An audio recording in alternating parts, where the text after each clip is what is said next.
Jai Hind. So today we are discuss the GOC.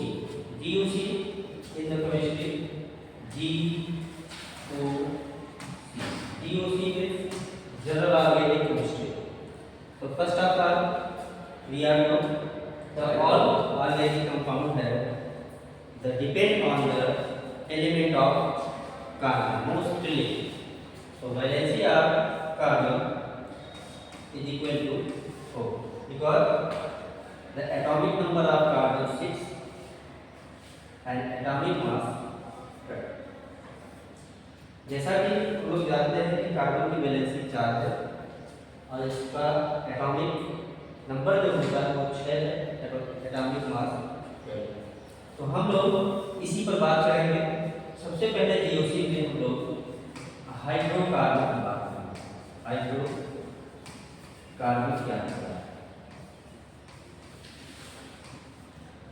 Hydrocarbon is कुछ species make for the hydrogen and carbon, that's called hydrocarbon. वह यौगिक जो केवल और केवल कार्बन और हाइड्रोजन से मिलकर के बना है वो हाइड्रोकार्बन कहलाता है। सबसे पहले हम लोग कार्बन को किस तरीके से लिख सकते हैं? तो सबसे पहला आइडिया है कि कार्बन की वैलेंसी 4 है, तो हम लोग कार्बन के साथ 4 सिग्मा बॉन्ड या फिर सिंगल बॉन्ड लगा सकते हैं। दूसरा तरीका क्या है कि हम कार्बन में 2 सिग्मा बॉन्ड और 1 डबल बॉन्ड लगा सकते हैं। तीसरा क्या तरीका है कि कार्बन के साथ हम डबल बॉन्ड दोनों तरफ लगा सकते हैं। तो ये तरीका है। तो सबसे पहले और चौथा क्या तरीका है कि कार्बन के साथ हम एक तरफ ट्रिपल बॉन्ड और एक तरफ सिंगल बॉन्ड लगा सकते हैं। अगर इसका हम लोग मान लें हाइब्रिडाइजेशन देखेंगे तो हाइब्रिडाइजेशन क्या होगा? क्योंकि यहाँ पे 4 सिग्मा बॉन्ड 1 2 3 4, तो इसका हाइब्रिडाइजेशन क्या हो जाएगा? sp3। और यहाँ पे 1 2 3 है, इसलिए यहाँ पे sp2। और यहाँ पे 1 और 2 है, इसलिए क्या हो जाएगा? sp। यहाँ भी वही 1 और 2 है, तो यहाँ भी हाइब्रिडाइजेशन क्या हो जाएगा? sp।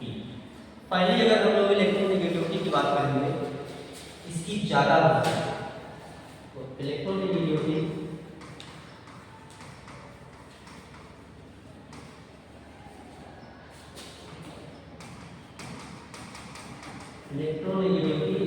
यदि हम देखेंगे तो सबसे ज्यादा किसका होगा? sp का, फिर लेस देन sp2 का, फिर लेस देन sp3। इसी तरह से यदि हम लोग पॉजिटिविटी की बात करेंगे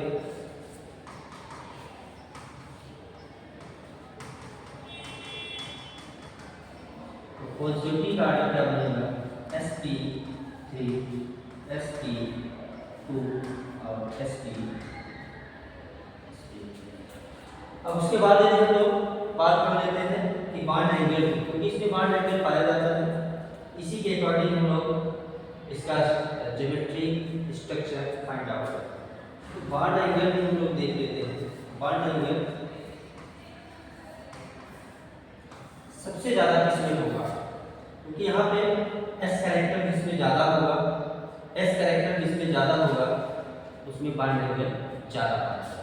अब s कैरेक्टर का मतलब sp, क्योंकि टोटल 50% 100% होता है और यहाँ पे s और p है, यानी यहाँ पर 50% क्या है? Yes character. तो इसलिए सबसे ज्यादा बॉन्ड एंगल किसका होगा? तो sp का होगा, लेस देन sp2 का होगा, फिर लेस देन sp3 का। यदि बॉन्ड एंगल की हम लोग बात कर रहे हैं तो लगभग इसका 180 डिग्री 120 डिग्री और यहाँ पर 109 डिग्री ये लगभग। सो आज के एपिसोड में यही। धन्यवाद। Thank you. देखो